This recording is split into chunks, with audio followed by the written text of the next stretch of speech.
안녕하세요. 안녕하세요. 오늘은 요즘에 질병이 꽤 많이 이 마음에 관련되어 있다고 하는 것을 알았기에 특별히 그 용서의 문제와 얽혀 있기 때문에 이러한 문제를 좀 다뤄볼까 합니다. 우리들의 마음은 과연 어떻게 생겼을까요? 뇌에 들어있는 이 마음은 몸에 지대한 영향을 미치게 됩니다.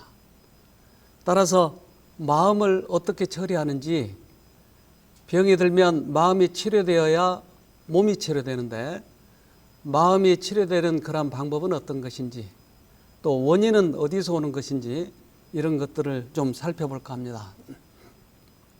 미국에 벌이 요즘에 자꾸 죽어갑니다. 근데 그냥 죽어가는 게 아니고 이상한 행동을 하면서 죽어가는 것이에요. 그래서 이제 과학자들이 이것을 연구해 봤는데 이렇습니다. 헤럴드 생생뉴스, 일명 좀비벌이 미국 북동부 지역으로 급속히 확산되고 있는 가운데 양봉업계 종사자들이 우려를 표하고 있다. ABC 방송 등 미국 언론은 지난달 30일 2008년 미국 캘리포니아 지역에서 처음 발견된 일명 좀비벌이 미국 북동부 지역으로 급속히 확산되면서 양봉업계 등 관련 농업 종사자들에게 심각한 우려를 자아내고 있다고 보도했다. 좀비벌은 이른바 기생파리에 감염된 멀쩡한 일반 꿀벌들이 마치 좀비처럼 이상행동을 하는 것을 가리킨다. 따라서 이 벌들이 많이 없어지는 거예요. 이상하게 생각해서 자세히 살펴보니까 이렇게 기생파리가 붙어서 좀비벌에게 알을 놨던 것입니다. 우리 인간들도 이상한 행동을 해요. 원래는 창조될 때는 건전하게 행복하게 멋지게 살도록 창조됐는데 이상한 기생파리가, 마귀가 우리 안에 생각을 넣어줘서 이상한 행동을 하게 하는 것이에요. 죄를 짓게 만들고 사람들을 괴롭히고 우리 몸에 또한 치료될 수 없는 병이 있고 이런 것들이 이상하죠. 그것은 상당 부분 그러한 영에 의해서 그렇다고 하는 것이 성경에서는 이야기합니다. 베드로후서 2장 19절, 그들은 자유를 주겠다고 약속하지만 사실 그들 자신들조차 자유하지 못하고 멸망의 종이 되어 있습니다. 사람은 누구든지 자신이 지배당하는 것에 종이 되기 마련입니다. 네, 그래서 우리를 누가 지배하느냐에 따라서 우리들의 행동이 바꿔진다고 하는 것입니다. 얼마 전에 초등학생을 성폭행한 김수철이라고 하는 사람이 있습니다. 이가 초등학교에 들어와서 아이를 납치해 갑니다. 초등학교 정문으로 들어서는 범인 김수철. 네, 범인 김수철은 얼마 되지 않아서 금방 붙잡히게 됩니다. 그래서 그를 이제 현장 검증을 하는데 그가 그 검증하는 중에 이런 말을 합니다. 제 속에는 욕망의 괴물이 있어서. 자기 속에는 욕망의 괴물이 있어서 그 괴물이 시키는 대로 그 행동을 했다고 하는 것이죠. 그러니까 자기도 도덕적으로 안 하려고 했지만 그 욕망의 괴물, 욕망이라고 하는 것을 너무나 자극하기 때문에 그것을 참을 수가 없었다고 하는 것이죠. 김수철, 내 안에 욕망의 괴물이 그 행동을 하게 했다고 하는 것이죠. 꽤 많은 사람들이 여기에 관련돼서 죄를 짓게 되는 것이죠. 유다에게 마귀가 들어가서 마귀가 예수를 팔려는 생각을 넣어서 그리고 예수를 30냥에 팔아버렸던 것이에요. 그가 국무총리 되고 싶어서 그 욕망을 마귀가 집어넣어줬던 것입니다. 그래서 성경은 이렇게 이야기합니다. 요한복음 13장 2절, 마귀가 벌써 시몬의 아들 가룟 유다의 마음에 예수를 팔려는 생각을 넣었더니. 네, 마귀가 팔려는 생각을 넣었다고 얘기합니다.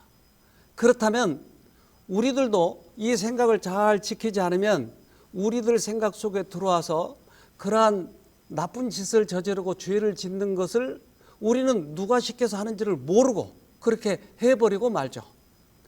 그러나 성경은 그러한 것들에 대해서 확실히 이야기하기 때문에 우리들의 생각을 잘 절제해야 할 필요가 있겠죠.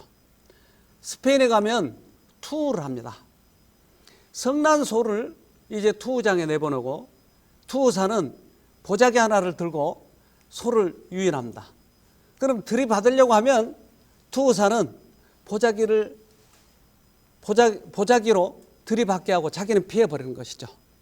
근데 이렇게 계속 반복하다가 소가 지치면 이제 투우사는 노련한 투우사일수록 한 번만에 찔러 죽이는 거지. 주로 등덜미 그 위를 칼로 찔러서 그리고는 쓰러뜨린 다음에 죽게 하는 것입니다. 우리는 때때로 사단이 남편이라고 하는 보자기를 들고 나를 약 올리는 것을 모르고 남편만 미워하게 되죠. 또한 자식들도 내 속을 썩이는 것이. 그런데 남편 속에 또한 자식 속에 사단이 역사하고 있다고 하는 것을 모르고 남편만 미워버리고 투사를 미워하지 않고 보자기만 미워하는 것이. 그렇게 하다 보면 내가 너무나 화가 치밀고 또 정신에 문제가 생겨서 병원에 입원하고 그러다 보면 어느덧 내가 그 병으로 인해서 죽게 되기도 하고 그렇습니다. 그러니까 이 이면의 존재를 모르기 때문에 우리는 사람만 미워하다가 결국 내가 병 걸려 죽는다고 하는 것이죠. 고린도후서 2장 10절 여러분이 누군가를 용서한다면 나도 그 사람을 용서하겠습니다. 그리고 용서할 일이 있어서 내가 용서한 것이 있다면 그것은 그리스도 앞에서 여러분을 위해서 용서한 것입니다. 또한 이 일로 우리가 사탄에게 속지 않기 위해서였습니다. 사탄의 계획을 우리가 모르는 것이 아닙니다. 용서를 못한다고 하는 것은 사탄에게 속아 있기 때문에 사람을 미워하고 원수를 미워하지 못하고 그저 사람 미워하다가 내가 죽는 것이에요. 그러니까 사탄의 계획을 모르기 때문에 용서를 못한다고 하는 것이에요. 내가 남편을 용서하지 못하고 내 자식을 용서하지 못하고 이웃들을 용서하지 못한다고 하는 것은 내가 속아 있기 때문에 용서를 못한다고 하는 것입니다. 따라서 우리는 투사를 받아야지 보자기만 받아가지고는 평생 그러다가 내가 질에 죽는 것이에요. 그래서 죄와 죄인을 우리가 구분하면 훨씬 우리 마음에 편안하고 기뻐지는 것입니다. 죄, 그것은 사단이 준 것이에요. 죄인은 속아 있기 때문에 사실은 불쌍한 것이에요. 예수님이 십자가에 달려서 돌아가시기 직전에 예수님께서는 그 많은 사람들 모여 있는 데서 자기를 찌르는 그 사람들 모여 있는 데서 예수님이 이렇게 말씀하십니다.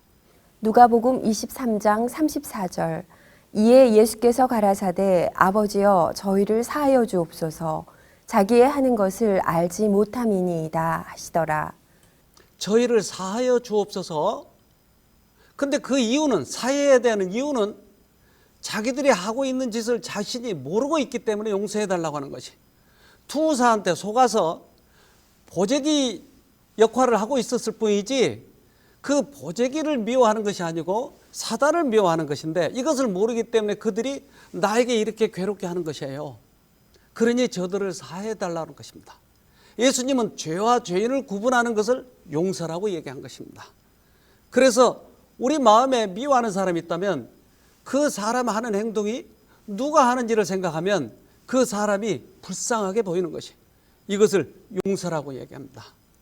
한 아가씨가 찾아왔는데 심장병에 아주 고통스러운 그런 심장병을 가지고 있어요. 이 아가씨 과거를 이렇게 물어보니까 자기는 어려서 초등학교 3학년 때 새 엄마가 들어왔답니다. 근데 그 엄마가 들어올 때 동생 둘을 데리고 들어왔는데 그 동생 둘은 언제나 엄마로부터 고기와 쌀밥을 먹고 자기는 언제나 상 밑에서 또는 따로 밥을 차려주는데 그 밥이 형편없는 밥이었대요. 그리고 겨울에는 자기 손등이 언제나 터 있대요. 왜? 자기 혼자 씻어야 되니까. 자기 혼자 머리를 감아야 되니까. 갑자기 자기 신세가 그렇게 돼버린 것이. 옷은 언제나 깨져져한 옷 입고. 그래서 앞으로 이렇게 살아가야 되나 보다 했는데 어느 날 엄마가 너 오늘 내가 머리 감아줄게. 오늘 새 옷 입어라. 그리고 동생들하고 같이 밥을 먹어야지. 야, 엄마가 마음이 변했구나. 그리고 동생하고 밥을 같이 먹고 있는데 갑자기 문이 열리면서 권사님 계세요? 아유, 우리 목사님 오셨네요. 목사님, 제가 그 얘기했던 그 제 딸이, 예, 제 딸. 아이고 이뻐라, 아이고 이뻐라. 뽀뽀를 해주고. 밥 많이 먹어, 밥 많이 먹어. 갑자기 엄마가 이상한 행동에 대해서 그때 알아차린 거예요. 아, 이것 때문에 나에게 이렇게 말씀하셨구나. 3학년도 이것을 알까요? 그럼요. 그래서 그때 결심하기를 난 죽어도 예수를 안 믿어. 그리고 내가 빨리 이 집을 나가야 돼. 그래서 시집을 가서 빨리 나는 독립해야 돼. 너무 지겨워. 그래서 그때서부터 조금 자라나면서 미용 기술을 배워가지고 처녀 때는 미용 선수가 됐어요. 그래서 돈을 어느 정도 좀 벌어가지고 이제 집도 새로 장만하고 이렇게 해보려고 했는데 갑자기 심장병이 시작이 된 거예요. 병원에 갔더니 수술해야 된다는 거예요. 수술을 하고 나니까 돈이 다 없어졌어요. 또다시 부지런히 벌었어요. 그런데 또 재발이 된 거예요. 돈도 없고 갈 데도 없고. 그래서 이 아가씨가 오게 된 거예요. 그 과거의 자초지종을 다 듣고 나서 제가 오늘 이렇게 강의를 한 것처럼 사단과 사람과의 관계, 죄와 죄인과의 관계를 쭉 얘기를 했어요. 그랬더니 눈물을 많이 흘리면서 그러면 내가 사단에게 오랫동안 속아 있었네요. 내가 아빠를 용서하지 못하고 엄마를 용서하지 못하는 것은 내가 속아 있었네요. 그러더니 즉각 전화를 꺼내더니 아빠, 내가 그동안 아빠 미워한 거 용서해 주세요. 그리고 아빠가 나에게 한 거 다 용서할 거예요. 아빠가 야, 내가 너한테 용서를 받아야지. 무슨 소리냐? 너 어디 있어? 내가 빨리 갈게. 그래서 그 가정이 회복이 됐는데 이 아가씨가 그때서부터 서서히 심장병이 좋아지더니 나중에는 안 아픈 거예요. 심장병을 앓게 되면 애를 낳기가 힘든데 이 아가씨가 그리고 회복이 돼서 애를 낳더라고요. 그 애가 얼마나 건강한지. 용서는 바로 치료를 의미하는 것입니다. 우리가 다른 사람을 용서하지 못하기 때문에 치료가 안 되는 것이에요. 이란에 사형수가 있었어요.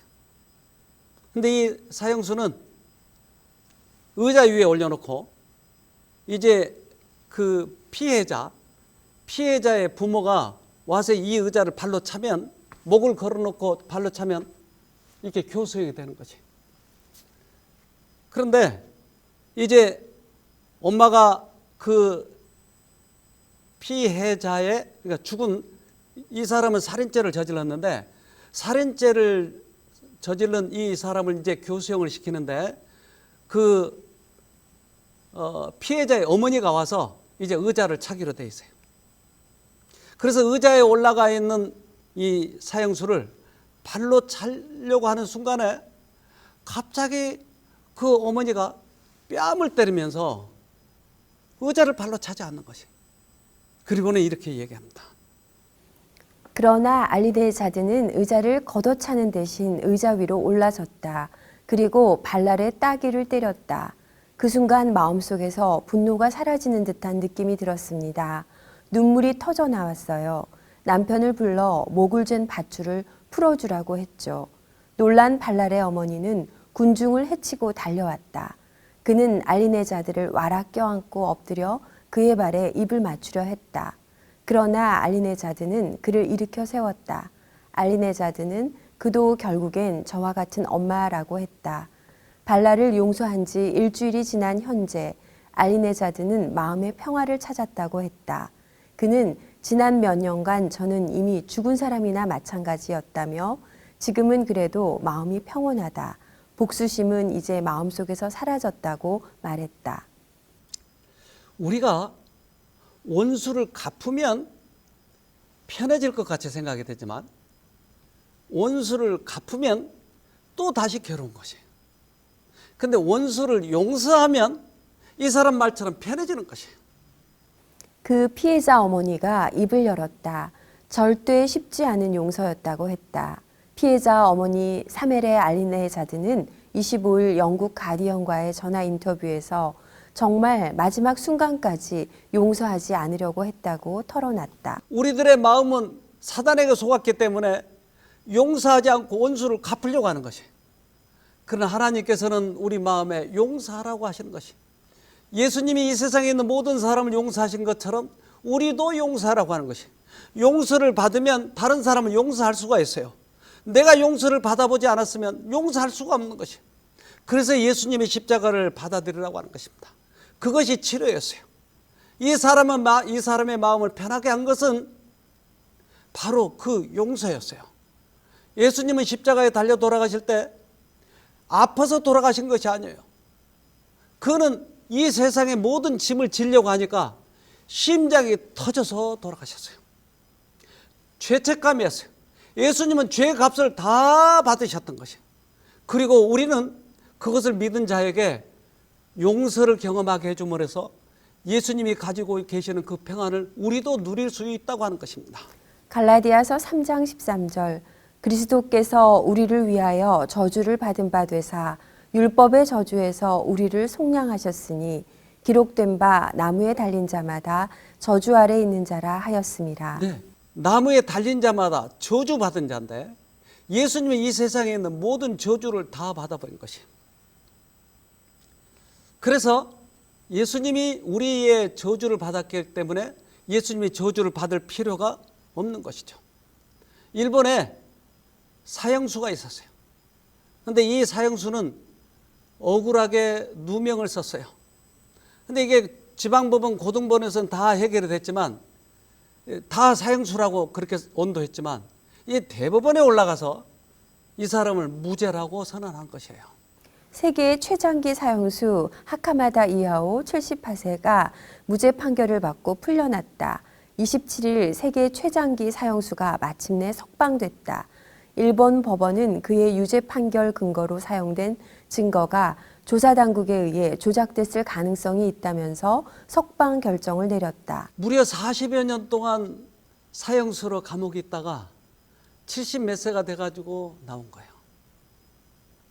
그동안 지방법원에서 고등법원에서는 다 이 사람은 사형받아야 된다고 생각하지만 대법원에서는 무죄라고 얘기하는 것이에요. 우리는 내가 스스로 나를 자학하기도 하고 다른 사람은 나를 죄인이라고 얘기하지만 우리 예수님 대법원장은 무조건 다 무죄라고 하는 것이에요. 왜냐하면 당신이 다 받아버렸기 때문에 죄값을. 무죄인 거예요. 대법원에서는 무죄라고 얘기하는 것이에요. 우리 모두는 무죄인 것이에요.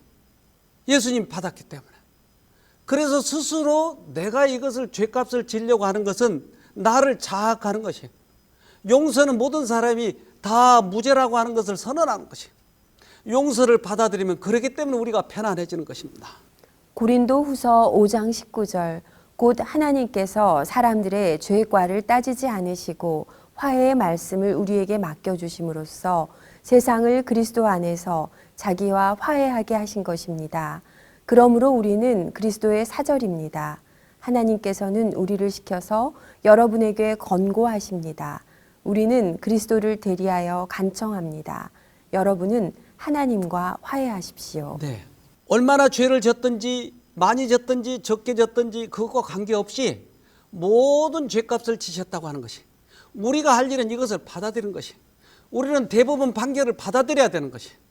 우리 스스로 나를 자학해서 다른 사람을 괴롭혀서 내 죄가가 없어지는 것이 아니고 예수님의 죄값을 치르신 그것을 받아들이면 나는 평안해지고 거기에서 해방이 된다고 하는 것이. 한 아주머니가 오셨는데 이 사람은 폐암, 전이가 돼서 복수가 찼어요. 움직일 수가 없을 만큼 힘들었어요. 얼마나 얼굴이 심각하든지. 이제 물론 병원에서는 그랬겠죠. 당신은 얼마 못 산다고. 그래서 쉼터에 들어오게 됐는데 이분은 들어올 때 자기소개를 하는데 서서 자기소개를 하는데 그것이 자기가 아프고 이렇게 죽을 때 다 됐다고 하는 것이 너무나 수치스러워서 펑펑 울기만 했어요. 그런데 이분이 이제 회복이 돼가면서 간증을 했는데 이렇게 합니다. 미숙 씨는 모든 사람이 미웠다. 특히 아버지가 죽이고 싶도록 미웠다. 술 마시고 바람 피우고 걸핏하면 밥상을 뒤집는 아버지였다. 마냥 당하고만 사는 어머니가 너무도 불쌍하고 가슴이 아팠다. 아버지에게 따지며 대들었고 분노로 가슴이 불타올랐다. 어느 날 어머니는 화병으로 실명하게 되었고 미숙 씨에게는 심장병이 찾아왔다. 아버지에 대한 미움은 더욱 커졌고 심장병은 악화되어 중풍까지 와서 반신불수가 되었다. 그렇게 미움과 분노로 외로움과 아픔으로 얼룩진 젊은 시절을 보냈다. 15년 동안 2번에 걸쳐 심장수술을 하였고 왜 나만 이런 고통을 겪느냐고 하나님을 많이 원망했다. 분하고 억울했고 모든 사람이 미웠다. 오빠, 올케 언니, 시부모님, 시댁 가족 모두가 미웠고 교회 집사님들도 미웠다. 미워하는 만큼 몸은 만신창이가 되었다. 쉼터에 오기까지는 이 모든 것이 사단이 하는 일임을 전혀 몰랐다. 그동안 사단의 편에 서서 사단이 좋아하는 삶을 살아왔던 것을 쉼터에 오기 전에는 조금도 몰랐다.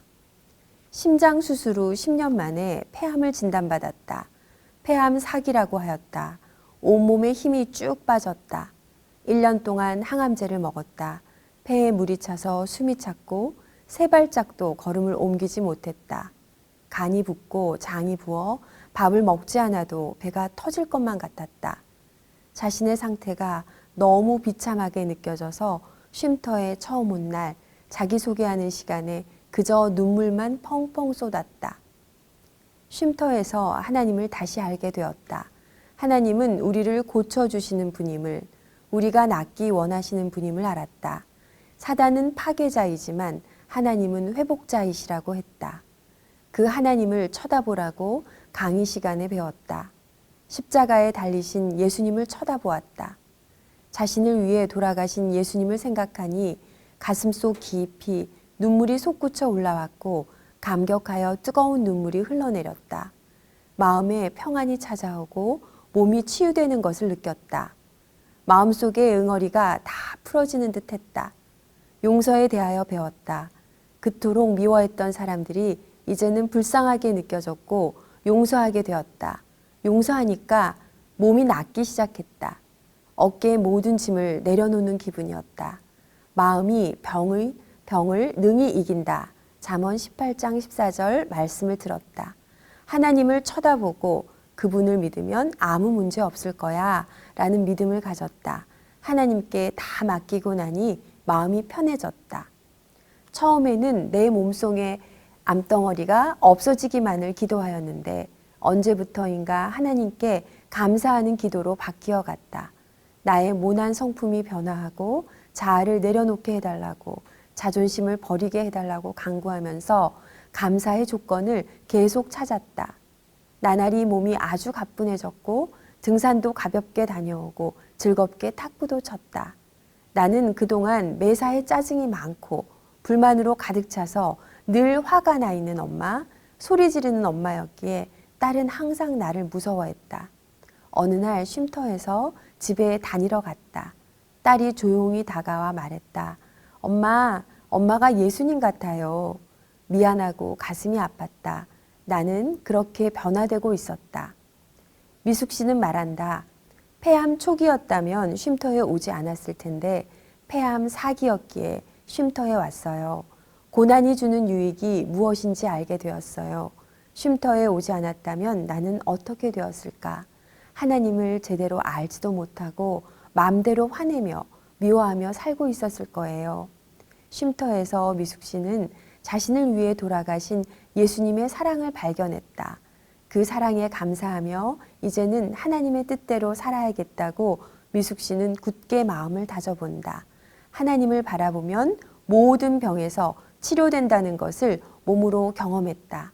그 하나님께 감사드리며 지금도 살아계셔서 역사하시는 하나님께 미숙 씨는 모든 영광을 돌린다. 미숙 씨는 다 나았어요. 그리고 그렇게 낫게 해준 그러한 원인은 믿었기 때문이었어요. 용서를 했기 때문이었어요. 자신도 용서를 받고 다른 사람도 용서를 하는 것이, 용서는 바로 치료를 의미하는 것이에요. 그런데 왜 우리가 용서하기가 어렵냐? 그것은 아직도 사단은 그 용서치 못하고 결국은 자기 부하를 만들어서 끝까지 사망으로 끌고 가려고 하는 것이. 지금 이 방송을 듣고 있는 분, 마음에 그러한 문제가 있다면 예수님을 바라보고 용서해 보세요. 그럼 이분처럼 회복이 되는 것입니다. 그들의 상처를 치료하는 일에나 그들의 죄를 용서하는 일에 있어서 하나님께서 선물로 주신 그리스도를 믿는 믿음을 보이는 것 외에는 그들이 할 수 있는 일은 하나도 없었다. 그들은 쳐다보고 살아야 할 것이었다. 네. 광야에서 노뱀을 든 것처럼 우리가 할 수 있는 것, 뱀에게 물려서 지금 죽어가는데, 독이 퍼져가는데 우리가 할 수 있는 건 아무것도 없어요. 그러나 쳐다보면 사는 것이에요. 미숙 씨는 그렇게 해서 살았어요. 미국에 48명을 성폭행하고 그 여자들을 죽인 이러한 범인이 붙잡혔어요. 미국에서 가장 극악한 연쇄살인범인 게리 리치웨이 씨는 48명의 여성을 살해한 혐의로 선고를 받게 되었다. 네, 48명이나 죽였어요. 그래서 이 사람을 이제 붙잡아서 그 범행을 추적하고 다 그걸 이제 파헤쳐 봤어요. 그래서 그가 이제 선고를 받는 그런 법정의 장소에서 이제 이러한 그 영상이 공개가 됐어요. 2003년 11월 5일 리치웨이의 모든 범죄 행각에 대해 신문하였다. 그는 48명의 여성을 살해한 혐의로 기소되었다. 그래서 그 법정에 이제 마지막 심판을 하는 중에 가족들이 와서 이 사람에게 할 말을 하라고 했어요. 근데 가족들이 너무나 슬퍼하는 거예요. 자기 동생, 자기 딸, 자기 부인, 이런 사람들을 이제 죽였던 이 사람을 볼 때 얼마나 혐오하겠어요. 그래서 꽤 많은 사람들이 거기에서 욕을 했어요. 지옥에나 가버려라. 네, 지옥에나 가버려라. 빨리 죽여버려라. 너도 고통받고 죽어버려라. 이렇게 험한 말들을 하게 됐어요. 게리 리치웨이는 유가족들의 조롱하고 저주해도 얼굴에 표정의 변화가 없었다. 증오하고 원수를 갚는다고 그래서 그 사람이 변화된 건 아니었어요. 그러나 거기에 한 로버트 룰이라고 하는 사람이 나와서 이 사람에게 이제 그 말할 수 있는 기회를 주니까 이 사람에게 말을 시작했어요. 여기 있는 사람들은 당신을 증오하고 있습니다. 지금까지 증오했던 사람 끝에 마지막에 이 사람이 나와서 이 사람들은 모두 다 증오하고 있습니다. 믿음대로 사는 것이 얼마나 어려운 것인지를 이번 사건을 통해 깨닫게 되었습니다. 네. 이 사람은 자기 가족을 잃은, 자기 아들을, 자기 딸을 잃은 그 슬픔이 있는데 용서한다고 하는 것은 도저히 불가능한 일이었어요. 그래서 믿음대로 사는 것은 어렵다고 이렇게 표현을 해요. 이 믿음대로 사는 것이 어렵다는 이유는 사단이 끊임없이 방해를 하기 때문에, 내가 예수님을 만나면 예수님이 용서를 받아들이면 용서가 되는데 사단이 끊임없이 방해를 하기 때문에 억울한 생각, 괴로운 생각, 과거에 당했던 이 생각들이 자기를 괴롭혔어요. 그러나 이 사람은 예수님을 받아들이고 그 사람을 용서하기로 마음을 먹은 것이에요. 그것은 하나님께서 말씀하신 것처럼 용서하는 것입니다. 네. 당신을 용서하는 것입니다. 당신의 그 짓은 사단이 당신을 시킨 것이지 당신 스스로 한 것이 아니니 당신은 불쌍한 존재인 것이 용서한 것입니다. 당신은 용서받았습니다. 네. 그리고 그때서야 이 사람이 아무렇지도 않은 표정이 갑자기 그의 마음에 변화가 시작이 됐어요. 그가 뉘우치기 시작한 것이에요. 용서는 용서를 낳는 것이에요. 보복하는 것은 보복하는 것을 낳는 거예요. 칼로 죽이면 칼로 망하게 된 것이에요. 용서를 받아들이면 다른 사람을 용서할 수 있습니다. 용서하는 것은 다른 사람을 변하게 하는 것입니다. 하나님의 사하여 주심은 다만 죄의 선고를 제하여 주는 사법적 행동뿐 아니라 죄를 용서하시고 죄에서 구원하시는 것이다. 마음을 변화시키려는 것은 구원하시는 사랑의 표면에 나타난 것이다. 네.